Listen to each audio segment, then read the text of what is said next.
Во историографијата се смета дека до 30-тите години на 19-тиот век меѓу балканските народи, вклучително и меѓу македонскиот народ, Цариградската грчка патриаршија немала програмирана елинизаторска, црковно-просветна и политичко-пропагандна дејност. Цариградската екуменска црква, како продолжувач на грчко-византиската традиција во областа на духовно-просветниот, културниот, дури и во сферата на политичкиот живот, работела на елинизација на словенските народи на Балканскиот полуостров, вклучително тука и на македонскиот народ. На овој простор на Балканскиот полуостров владее Турската империја и целиот Балкански полуостров, сите народи на Балканот се под власта на османлиите. Тоа значи дека не постојат никакви други држави освен османлиската власт. Освен таа политичка власт, што била концентрирана во султанот во Цариград, духовната и црковна власт била концентрирана во Цариградскиот патриарх. Во Османлиската империја доминантна религија бил исламот. Владеачка класа биле муслиманите, а македонското христијанско население најчесто османлиското владење го перцепирало како робство. Па од тука тоа во православната црква гледало како еден вид свој заштитник.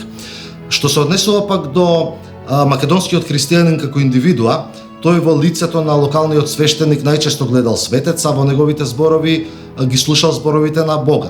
Па од тука можеме и да предпоставиме какво било влијанието на тој свештеник врз обичниот македонски православец. Треба да имаме предвид дека во тој период религиозното чувство на православното население во Македонија било мощно длабоко. Тогаш Цариградската патриаршија си задала за задача да го елинизира целиот Балкански полуостров и народите кои живеат на Балканот да ги придобие кон грцизмот, кон елинизирањето. Грчкиот јазик, а преку него и грчкото влијание во Македонија во крајот на 18-тиот, во текот на 19-тиот и почетокот на 20-тиот век, се инфилтрирал во неколку насоки и тоа: духовната сфера, преку црквите, манастирите, црковно-училишните општини, затоа што тие биле подредени на грчкиот висок и среден патриаршиски клир. Во просветата, преку училиштата, трговијата, што ја вршеле грчките грцизирани трговци. Во последниот случај дури станува збор за погрчените македонски чорбаџиски и занаечиски елементи или оние што се наоѓале под грчко влијание. Во случајов, напоредно со инфилтрирањето на грчкиот јазик, се пространувало и грчкото културно влијание. Програмирана или непрограмирана дејноста на екуменската патриаршија во Македонија го имала за резултат потиснувањето на македонскиот јазик, писменост, култура и задушувањето на македонското преродбенско движење кога тоа ќе се појави на историска сцена.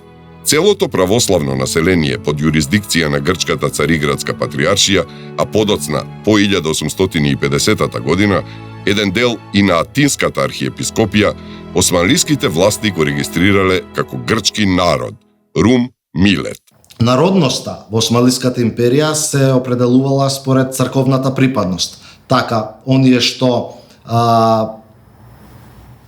биле припадници на бугарската екзархија, по автоматизам според Милет системот припаѓале кон бугарскиот Милет и биле сметани за бугари само поради тоа што се приврзаници на бугарската екзархија. Од друга страна, оние што биле приврзаници на Цариградската патриаршија биле дел од Рум Милетот и биле сметани аналогно за грци. Па од тука балканските православни држави, особено по 1878 година, разбрале колкаво може да биде значењето на црквата за да ги остварат своите територијални претензии. Во таа смисла, поаѓајќи од османското шеријатско право и Милет системот, според кој верата се поистоветувала со народноста, така што оние народи кои немале официјална призната црква не можеле да се именуваат како посебен народ. Затоа, во тоа време македонскиот народ најчесто е рангиран како грчки народ, Рум Милет или Урум Милет. По неканонското укинување на Охридската архиепископија во 1767 година, патриаршијата ги пополнила македонските епархии со грчки или елинизирани грчки владици. Бидејќи не го познавале македонскиот јазик, грчките владици, доаѓајќи на чело на одделни македонски епархии, доведувале со себе по еден од членовите на својата црковна хиерархија, кој божем по нешто разбирал македонски со цел да можат да општат со народот. Грчките владици, грчките архиерейски наместници или пак кога владиците биле одсутни од македонските епархии, во нивно име управувале икономите кои што ги донесле грчките владици, тие се грижеле во Македонија да ги собират црковните даноци, пред се владичнината, данокот за владиката, потоа да издават документи за свршувачки вули, да издаваат одобрение за случување на бракови, да издаваат за документи за постување на некој свещеник во некоја парохија. Сето тоа одело преку икономот. Икономот како помошник на владиката за таа своја дејност си напитал 5 до 10% од приходите што ги собирал од македонското население. Сега кога ќе се земе во предвид овие средства, плюс тоа кога владиците грчки доаѓајќи во Македонија се откупувале за дебели пари, за големи пари по пат на Пешкес или Симонија од турските власти, тие се труделе што повеќе да заграбат пари за да си го откупат своето место, своето достоинство што платиле парите, плюс икономите да соберат пари, така да нивната дејност во Македонија била исцрпувачка. Тие многу штетно делувале врз македонското население затоа што финансиски го експлоатирале. Па дори знаеме дека тие не се бирало начин дали тие се писмени или неписмени. Само оној владика кој што ги донесел повеќе пари, кој што ги платил на патриаршијата, тој го добивал тоа владичко место во Македонија. Во таа смисла, игуменот на Марковиот манастир кај Скопје се жалел против скопскиот митрополит Антим во 1799 година, кој заслепен од лакомост за собирање на пари, ја запоставил делумно и својата архиерейска должност. По конституирањето на грчката држава во 30-тите години на 19 век, Цариградската патриаршија со седиште во Фанар и подоцна основаната Атинска архиепископија во 1850 година со седиште во Атина, се ставиле во служба на асимилаторските и денационализаторските стремежи на зајакнатата грчка буржоазија за реализирање на големата грчка мегали идеја, тоест систематско елинизирање на словенските народи на Балканот, меѓу кои и македонскиот народ. Кога Грчката православна црква се формирала, таа веднаш ги насочила своите апетити кон Македонија. И заедно со грчката влада, со грчката власт, дејствувала во Македонија поставувајќи своји епископи и елинизирајќи го македонскиот народ, исто како што претходно го правила Цариградската патриаршија, но сега помоќно и одблизу. Некаде од 40-тите години на минатиот век, тие како да добиле некаква наредба од Фанар, седишето на Цариградската патриаршија од Константинопол, да почнат да го истиснуваат словенската богослужба и словенскиот јазик, македонскиот јазик до Македонија. Така, например, во Велес, владиката патриаршиски, почнал да ги собира книгите на македонски јазик и словенски, исто да се случувало во Тресквечкиот манастир Света Богородица, потоа во манастирот Пречиста Кичевска во Кичевско, исто да се случувало во Лесновскиот манастир, па и во Марковиот манастир во Скопје. За таа цел, познатиот македонски народовшински учител Джинот ќе констатира дека над 500 товари книги се заробиле од манастирите од Македонија, само Лестовскиот, 20 од Марковиот манастир од Скопје, 20 товари книги од Трскавечкиот манастир, и тие се запалиле или се оттуѓиле со цел да се избриши македонштината, да се во македонската богослужба и училиштата да комуницираат, да се доносат само грчки книги. Значи, настапувањето на грчката просветно-пропагандна политика во Македонија било пропратено со уништување на се што било македонско-словенско. Во таа смисла, во една преписка со кукушките општински првенци, познатиот македонски преродбеник и едно време народно-општински учител во Кукуш Димитрија Миладинов им пишува дека од грчките владици биле уништени голем број словенски ракописи во манастирите и црквите во Преспа, Железна река, Мариово, Охридска Дебарца и Дебар.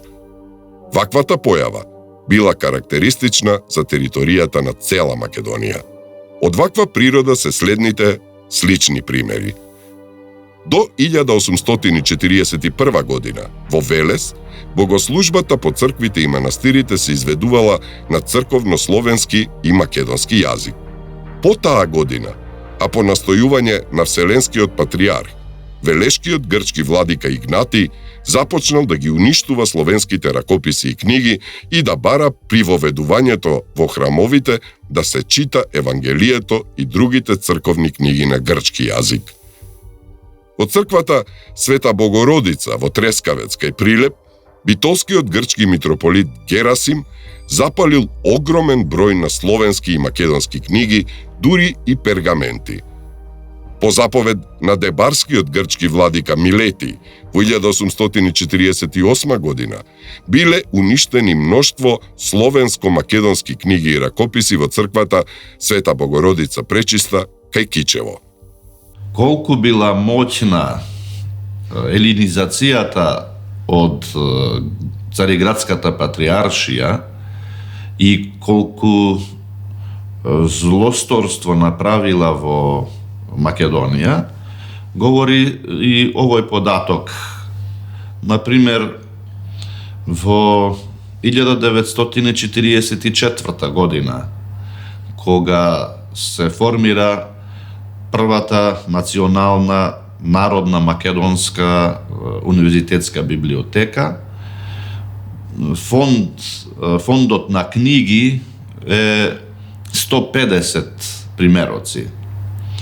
А доколку 30 години пред Балканските војни имало можност да се зачуваат сите ракописи што биле во Македонија со старословенско писмо и богатство, тогаш би имале 1.500.000 ракописи. По 30-тите години на 19 век, младото македонско еснавско занаетчиско и трговско граѓанство се зафатило со изградба на македонски училишта и храмови за адекватно задоволување на наставата и веронауката на домашен, народен, разбирлив јазик. Меѓутоа, против оваа дејност се спротивставиле грчките митрополити и епископи кои ја убедувале османската власт дека словенската богослужба по црквите и манастирите и изведувањето на наставата на македонски јазик во новосоздадените македонски училишта ги зближува словенските народи, адекватно и македонците, на Балканскиот полуостров со Русија. Секако, дека тоа е една од антиелинистичките дејности на Цариградската екуменска црква и подоцна Атинската архиепископија во Македонија. На таков луциден начин, грчките владици го спречувале развитокот на македонското образование, процесот на изградбата на македонските училишта и храмови и негувањето на црковно-просветните потреби на македонскиот народ. Со сето тоа, грчкиот блок на цркви се обидувал да ги уништи уште во корен црковно-просветните побуди и потреби на македонскиот народ и во прво време успешно да спроведува елинизација во Македонија и воопшто на народите на Балканот што се наоѓале под нејзина јурисдикција. Ваквата грчка политика ќе има одреден успех се до средината на 19-тиот век, кога на историска сцена ќе се појави развиената македонска трговско-занаетчиска граѓанска класа и подемот на македонската буржуазска класа, како што впрочем биле семејствата на робевци во Охрид, односно Битола, дрндаровци во Велес и така натаму. Економското зајакнување на македонското еснавско, занаетчиско и трговско граѓанство и интелигенцијата, така наречените нови чорбаджии, постепено ќе пројават стремеж да го истиснат од употреба грчкиот јазик од црквите и од училиштата, потоа да се спротивстават против злоупотребите и корупциите на грчкиот клир, па во таа смисла побарале нивно заменување на местни владици и најпосле се ангажирале да се еманципираат од Цариградската патриаршија и да ја возобноват својата некогашна Свети Климентова Охридска архиепископија како македонска национална црква. Добар пример за тоа е, например, школувањето и почетокот на неговата мисла на Григор Праличев. Тој студира во Атина медицина, но како даровит поет тој пишува и поезија и добива дури првата награда во Атина со неговата поема о Арматолос, Сердарот. И подоцна тој веќе елинизиран за себе самиот во автобиографијата вели дека јас на грчки пеам како Славеј, а на словенски како Буф. За подоцна да се освести, односно да му помогне во тоа освестување на националниот елемент, дух и важност, неговиот учител Димитар Миладинов и истиот Григор Праличев да постане творец на идејата за панславизам, за една особено значајна идеја која ќе биде како отпор на елинизмот. Во моментите кога македонскиот народ повел борба за еманципација од елинизмот и грчката црковна доминација, таква слична борба се водела и во соседна Бугарија. Бугарските цели кон Македонија, особено по создавањето на бугарското кнежество во 1878, биле исти. Сите бугарски влади без исклучок се стремеле кон некое идно освојување на Македонија и припојување кон Бугарија, со тоа што разликите постоеле само во методите преку кои што би се остварила таа крајна цел. Можно е луцидно бугарската буржуазија, бугарската поразвиена граѓанска класа и буржуазија на Балканскиот полуостров и изопшто овде, борбите на македонскиот народ и борбите на бугарскиот народ за создавање на автокефална црква се слејала за создавање на бугарска национална црква, екзархијата, создадена на 28 февруари 1870 година. Со создавањето на бугарската екзархија, само една епархија од Македонија влегла во составот на бугарската екзархија, тоа е Велешката епархија. Развиената бугарска буржуазија жилаво се борела во Ферманот за основање на своја самостојна црква, особено во членот 10 да се вметне дека ако 1/3 од македонските верници посакаат да влезат во новооснованата црква по пат на истилјами, тоест пребројување, еден вид плебисцит, да можат да влезат во составот на екзархијата. Пред формирањето на бугарската држава, автономното кнежество во 1878 година, предходно во 1870 година била формирана бугарската екзархија. Освен на териториите кои влегле во рамките, подосна во рамките на кнежеството, бугарската екзархија добила право да има свој митрополити, значи своји епархии и, например, на територијата на Македонија и некои други области, денешна југоисточна Србија и така натаму. Биле одржувани така наречени референдуми во кои доколку 2/3 од населението се изјаснело, машкото население се изјаснело дека сака да припадне на бугарската екзархија, во тој случај портата, османлиската власт дозволувала во тој град, значи во таа епархија, да дојде и екзархиски митрополит кој што подоцна е воспоставувал таа црковна хиерархија во одредената епархија. Македонската граѓанска класа, откако не успела да ја возобнови својата Свети Климентова Охридска архиепископија како македонска православна црква, а не сакала понатаму да остане под юрисдикцијата на обрзнатата грчка патриаршија која што нели во кој се негол грчкиот што го него познавала грчкиот јазик и грчката богослужба. Тогаш поголем број од македонското население ја прифатиле бугарската црква како своја црква, како словенска црква. Иако голем број од македонското население побарале таа да биде Охридската архиепископија, седишето на таа бугарска екзархија да биде или градот Солун или градот Охрид. Но бугарската буржуазија се изборила седишето на таа црква да биде во Цариград, затоа што најмногу преку Цариград можела да делува таа црква бугарска да биде врз епархиите во Бугарија, но и врз епархиите во Македонија. Така, по пат на пребројување, во Скопската епархија, откако најголем дел од македонското население се определило за екзархијата, бил испратен митрополитот Доротеј, а за Охридската епархија Натанаил Кучевишки. Меѓутоа, за време на руско-турската војна во 1877-78 година, спомнативе екзархиски владици во Македонија, особено Натанаил, биле компрометирани во очите на турските власти затоа што биле прогласени за началници на македонското востание од 1878-1879 година.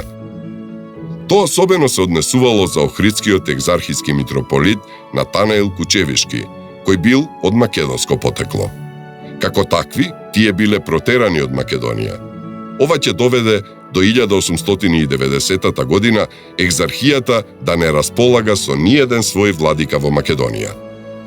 Во таква ситуација, целокупната црковно-просветна власт во македонскиот црковно-просветен простор се наоѓал во рацете и во компетенција на македонските црковно-училишни општини.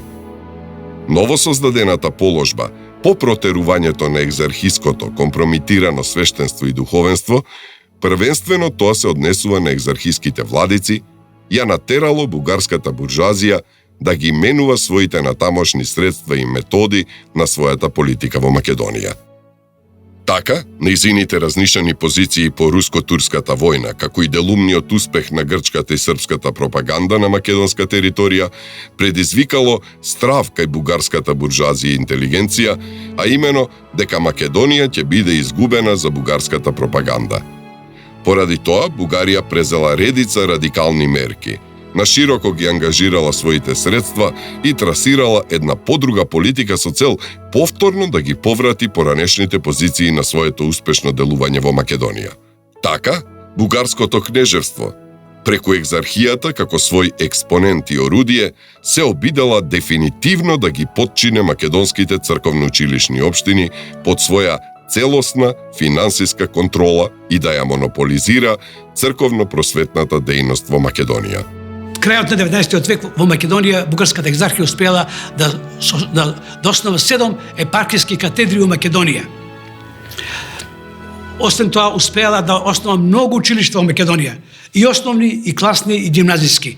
Една од најзначајните екзархиска институција во Македонија е гимназијата Свети Кирил Методи во Солун, основана најпрво како трокласна, а подоцна како четвркласна гимназија, каде што најмногу се школува македонската интелигенција, каде што и врвот на македонската револуционарна организација во таму се школувала. Па таму да создаде и македонска женска гимназија, па таму да создаде и трговско училиште, и потоа таа мрежа да се шири на секаде низ Македонија, да се создаде и бројни македонски екзархиски училишта во Македонија, каде што наставата се изведувала на бугарски јазик.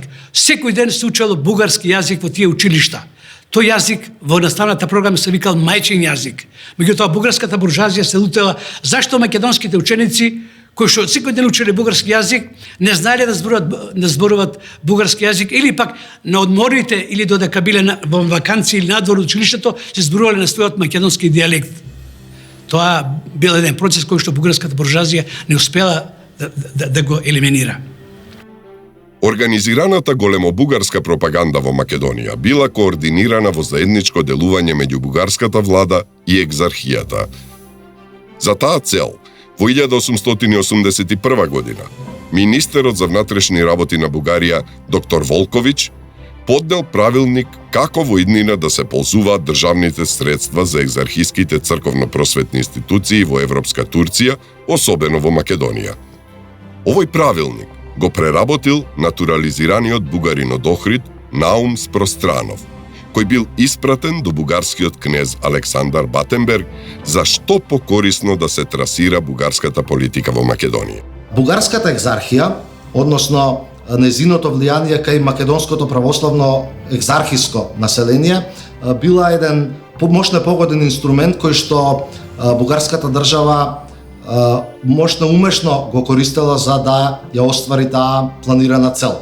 Уште во 1883 година во месец јануари бугарскиот министер за просвета Константин Стоилов во својата програма што ја доставил до кнезот Александар Батенберг укажал дека секој македонец треба да биде вдакновен со мислата дека во Бугарија се грижат за него и дека кај секој македонец, тоест како што тој го нарекува секој бугарин, треба да се инсталира бугарски патриотизам. За да се оствари тоа, треба да се работи рамо до рамо или рака под рака со бугарската екзархија. За остварувањето на овие цели треба да ги исползуваме овие средства. Прво, просветата, училиштата во најширок размер. Второ, една добро организирана организација која ќе не држи во тек на сите работи во Македонија, која треба да е во состојба во еден момент незабавно и успешно да ја пушти во дејство по цела Македонија и така натаму. За да ја реализира таквата своја експанзионистичка дејност во Македонија, бугарската влада одделила во 1882 година 100.000 лева, за да подоцна таа сума се зголеми на 5.500.000 лева во 1895-96 учебна година. Создадената македонска училишна интелигенција всушност била и најексплозивна материја, најнезадоволниот елемент од политика која спроведувала екзархијата на духовен и просветен кадар.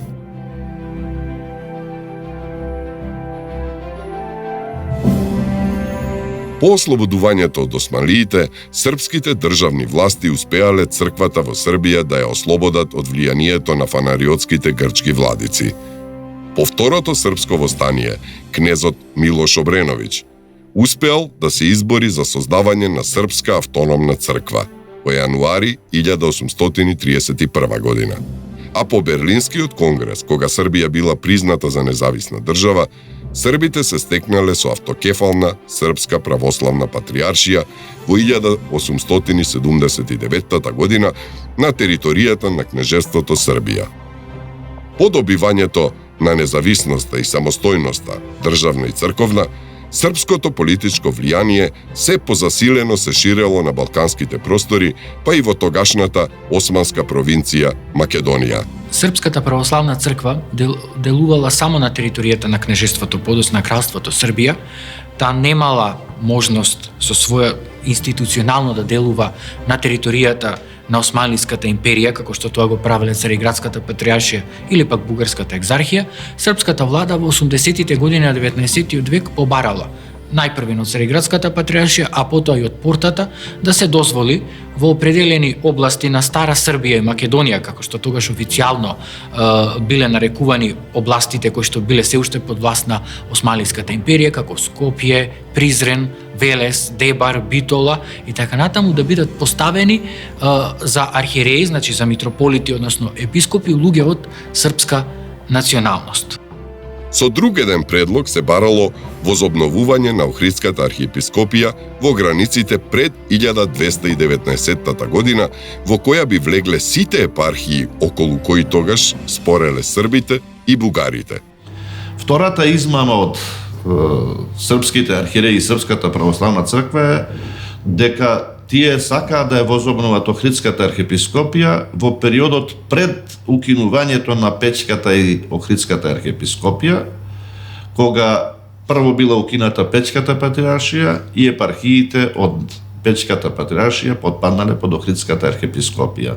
И таа архиепископија тие сакаат да ја возобноват, но повторно сокривајќи го оној важен елемент дека тие имаат намера да биде тоа српска православна црква, и тоа е прв историски податок кога србите отворено или потајно лукаво сакаат да ја представат Охридската архиепископија како српска архиепископија.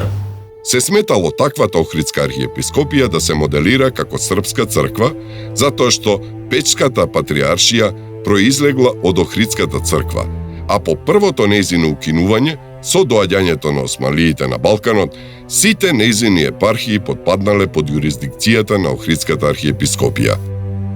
Освен тоа, се предлагало возобновување на Печката патриаршија во границите на екзархијата.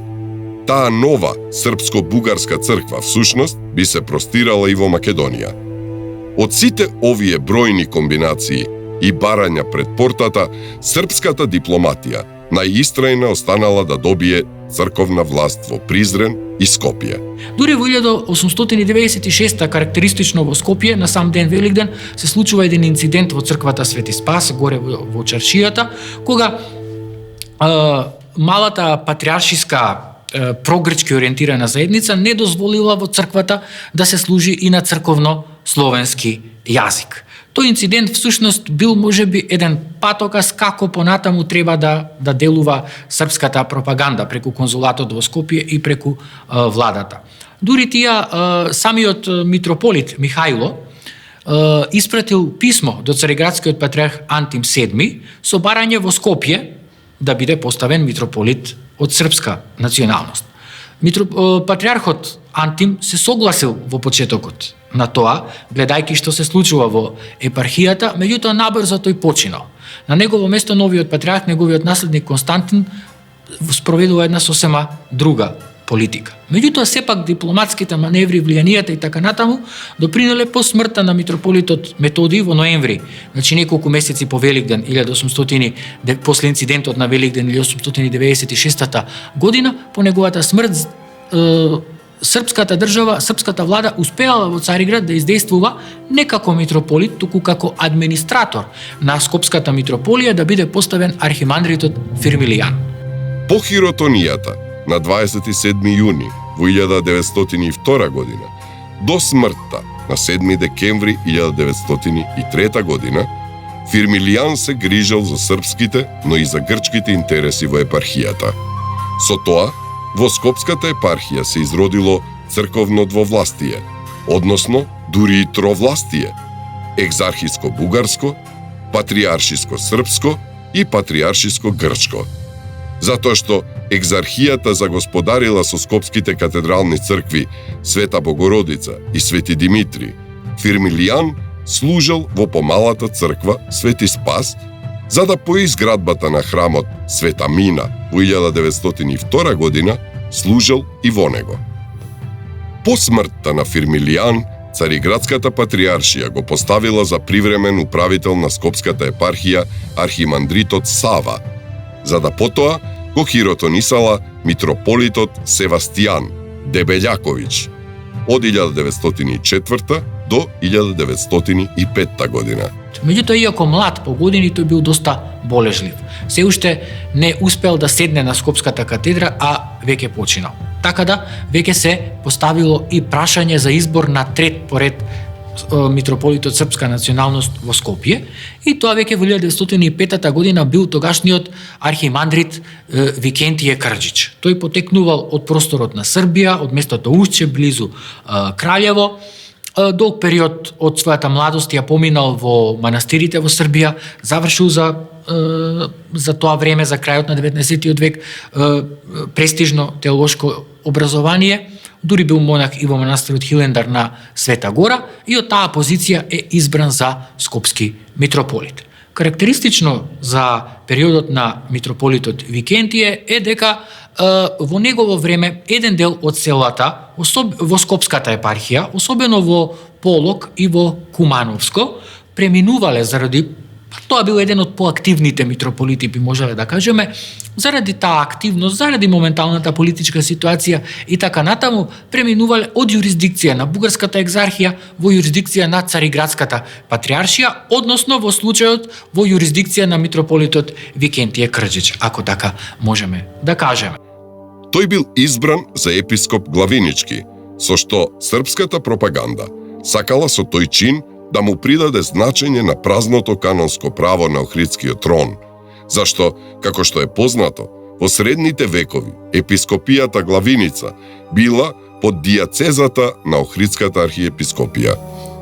Со таквото хиротонисување, тука всушност станувало збор за српските претензии кон епархиите на некогашната Охридска архиепископија. Тоа била една енергична фигура, роден во Плевља во 1880 година, релативно млад, на своји 30 години станал велешкодебарски епископ, односно архиереј на Цариградската патриаршија на просторот на Централна и Западна Македонија. Тој во оној краток период до Балканските војни ги посетувал повеќе села, го ширил влијанието онаму каде што сметал дека би можело српското влијание да има успех, како што било Велешко, просторот околу Богомила, на север околу Прилепските села, значи во северниот дел на Пелагонија и така натаму се до Балканските војни, кога тој станува администратор на сите епархии дека по протерувањето на екзархиските митрополити. Со почетокот на Првата светска војна, во 1914 година, особено со влегувањето на Бугарија во војната во 1915 година, настапуваат други состојби и црковни делби и владења со епархиите во Македонија, што не влегуваат во делокругот на интересот на предметот што го третираме во случајов. По основањето на екзархијата, таа во Македонија испратила своји епископи и митрополит. Од друга страна, патриаршијата не ги повлекла своите владици од епархиите кои влегле под јурисдикцијата на екзархијата. Така во Македонија се создало верско двовластие, кое го разделило народот на екзархисти и патриаршисти. Кога кон крајот на 19-тиот и почетокот на 20-тиот век во Македонија пристигнале и српски владици, во земјата се создало верско тровластие. За жал, тоа е и против сите канони на црквата, кога се починува еден ист народ на една, втора и на трета црква, бидејќи каноните предвиделе да биде еден епископ или една црква да биде на еден простор. Не може во еден град да има два епископа со две различни цркви.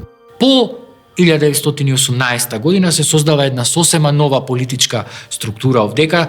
1 декември 1918 година е формирано кралството на србите, хрватите и словенците. Територијата на Македонија потпаѓа под црковна власт, односно јурисдикција на Српската православна црква. Това е дури во 1922 година и озаконета со посебен патриаршиски акт, така наречен Томос. На просторот на Македонија биле испратени повеќе српски архиереи, меѓу нив ги истакнеме Јосиф Цвијовиќ, кој што бил епископ во Битола, потоа митрополит во Скопје, Николај Велимировиќ, знаменитиот теолог од 20-тиот век, кој што ја обележува практично историјата на српската црква во 20-тиот век, кој што 15 на години бил епископ архиереј на српската црква токму на просторот на Македонија.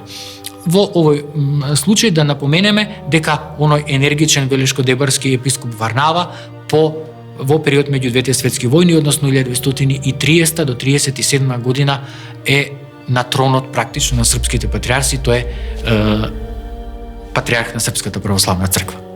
Освен овие три моменти кои што ги споменав, подосна затоа што во Македонија делувала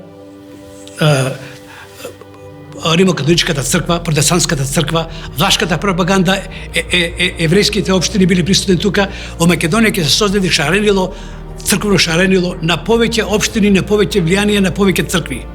Еве, за го земе само за пример градот Битола, како велетски град на Европска Турција. Во Битола тогаш постоеле 7-8 црковно-училишни општини. Постоела патриаршиска општина, гркоманска, постоела и македонска општина, постоела екзархиска општина, постоела српско-македонска општина, постоела влашка општина, влашко-романска, постоела еврејска општина, а подосна постоела и турска општина.